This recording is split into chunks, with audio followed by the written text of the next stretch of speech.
Israel sedang menyerang Damaskus dalam kampanye pengeboman besar-besaran saat ini. Apa yang dilakukan Israel di Suriah bukanlah suatu kemewahan. Menurut kami, itu lebih ke arah bertahan hidup. Semua orang memberitahu Anda bahwa Israel melindungi komunitas Yahudi karena mereka adalah minoritas di Timur Tengah. Tetapi kami pikir ada lebih dari itu. Ini tentang kelangsungan hidup negara Israel dalam beberapa cara berbeda.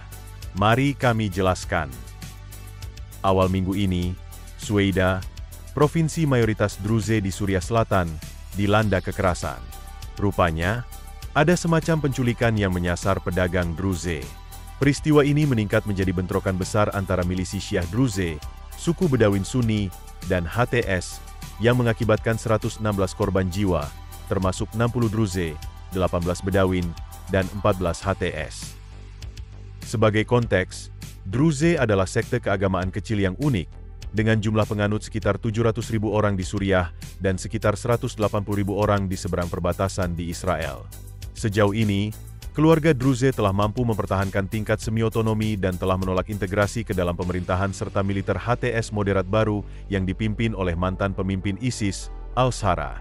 Berdasarkan semua bukti yang tersedia, pasukan Al-Shara telah menunggu kesempatan untuk menaklukkan Druze, jika tidak membantai mereka dengan cara apapun yang mungkin. Pasukan HTS telah berkumpul di Suweida, membawa tentara, tank, peluncur roket, dan segala jenis peralatan militer. Saat ini, muncul laporan tentang tentara yang menyiksa, mempermalukan, dan membunuh warga sipil Druze. Rupanya, baru kemarin, dalam setidaknya satu insiden yang dipublikasikan, HTS menyerang sebuah wisma tamu dan menewaskan 12 warga sipil Druze. Kami juga memiliki video-video yang memperlihatkan orang-orang HTS mencukur jenggot Druze sebagai bentuk penghinaan di depan umum. Salah satu pria yang menjadi korban adalah Sheikh Maraj Shahen, seorang tokoh terkemuka Druze di Suriah yang berusia 80 tahun. Menurut laporan, dia baru saja meninggal dunia karena luka-luka yang dideritanya akibat penyiksaan oleh HTS. Sayangnya, kita tahu apa yang mampu dilakukan HTS di sini berdasarkan pembantaian Alawite yang terjadi awal tahun ini. Dan Israel mengambil tindakan. Dan sebuah bom meledak di sebelah istana presiden. Israel tidak main-main. Kita berbicara tentang hampir 200 serangan udara selama beberapa jam terakhir oleh Israel di Suriah. Kami tidak menganggap ini sebagai peringatan. Kami pikir ini adalah peperangan sesungguhnya antara Israel dan Suriah saat ini. Dan seperti yang kami sebutkan sebelumnya, dengan sumber daya Israel yang sudah mencapai titik kritis akibat perang berkepanjangan yang telah mereka hadapi, Israel pasti punya alasan yang sangat bagus untuk meningkatkan ini menjadi peperangan yang sebenarnya. Kita akan membahasnya sebentar lagi. Namun, pertama-tama, dalam perang 12 hari yang baru saja dihadapi Israel antara Israel dan Iran, lebih dari 500 rudal balistik ditembakkan ke Israel. Ada 31 dampak di wilayah sipil dengan 28 orang tewas dan 3.000 orang terluka. Namun, di tengah semua itu, Magen David Adom, yang merupakan sistem layanan darurat sukarlawan Israel, berada di garis depan, mempertaruhkan segalanya untuk menyelamatkan nyawa. Saat ini, mereka membutuhkan bantuan Anda untuk terus melakukan ini secara efektif.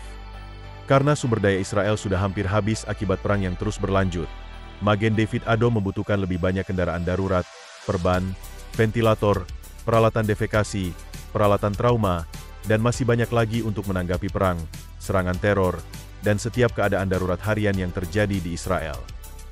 Dilaporkan selama beberapa hari terakhir, Israel telah menyerang peralatan HTS saat sedang dipindahkan ke Suweida untuk digunakan melawan Druze. Israel telah mengeluarkan peluncur roket, tank, APC, dan sebagainya. Namun, itu hanyalah permainan anak-anak jika dibandingkan dengan apa yang terjadi saat ini. Israel saat ini tengah melancarkan ratusan serangan di seluruh Suriah, terutama berfokus pada Damaskus. Menurut laporan, mereka memperkuat perbatasan dengan pasukan. Anda dapat menyaksikan siaran berita ini terganggu oleh pemboman Israel secara langsung. Jadi, dengan apa yang kita bicarakan sebelumnya, mengapa Israel mengambil risiko begitu besar untuk terlibat di sini? Israel memiliki lebih dari 180.000 orang Druze, warga negara Israel, meskipun mereka memiliki agama yang berbeda. Mereka adalah orang-orang yang bertugas di IDF, seringkali dalam peran yang rumit dan berbahaya, yang membayar pajak, dan sangat mendukung negara Israel secara keseluruhan. Saat ini, keluarga Druze Israel sedang panik atas apa yang terjadi pada kerabat mereka di Suriah. Selama beberapa hari terakhir, ratusan Druze telah menyelinap melalui perbatasan antara Israel dan Suriah untuk bertempur bersama saudara-saudara mereka di Sueida. Anda dapat melihat video truk penuh Druze yang menuju Sueida. Ada juga video yang memperlihatkan puluhan orang kembali ke Israel, menunjukkan betapa bersemangatnya mereka. Selama beberapa hari terakhir, warga Druze di seluruh negeri telah memprotes pemerintah Israel, membakar ban, berkumpul di perbatasan, dan lain-lain.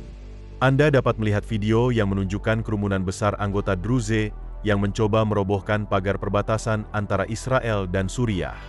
Meskipun ada intervensi Israel selama beberapa hari terakhir, banyak Druze merasa bahwa itu belum cukup. Pemimpin spiritual Druze Israel baru saja menyerukan kepada masyarakat untuk bersiap membantu rekan-rekan Suriah mereka dengan cara apapun yang diperlukan. Dalam kata-katanya, ia juga menyerukan pemogokan umum dan hari kemarahan serta berkabung nasional di seluruh Israel. Kepemimpinan Druze juga mengisyaratkan sesuatu yang lebih gelap dalam pernyataan mereka kepada Perdana Menteri Benyamin Netanyahu. Mereka mengatakan jika tindakan tegas tidak diambil, krisis antara kami dan negara Israel akan semakin dalam secara berbahaya dan belum pernah terjadi sebelumnya. Israel tampaknya menanggapi ancaman ini dengan sangat serius. Komunitas Druze memiliki banyak kekuasaan di Israel dan kemampuan untuk menggunakan kekuasaan itu untuk mempersulit pemerintah Israel. Jika Israel tidak memuaskan mereka dengan banyaknya bantuan yang diberikan kepada orang-orang Druze Suriah, siapa yang tahu apa yang akan terjadi di dalam Israel untuk menenangkan keadaan.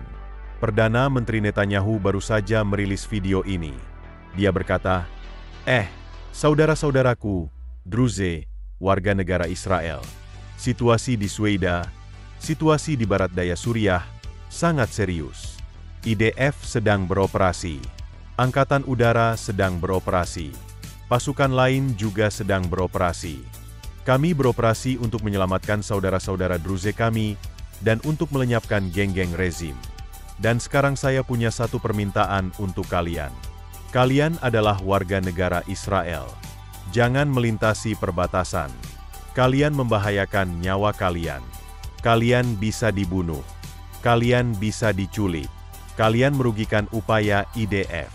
Karena itu, saya meminta kalian untuk kembali ke rumah kalian. Biarkan IDF beroperasi.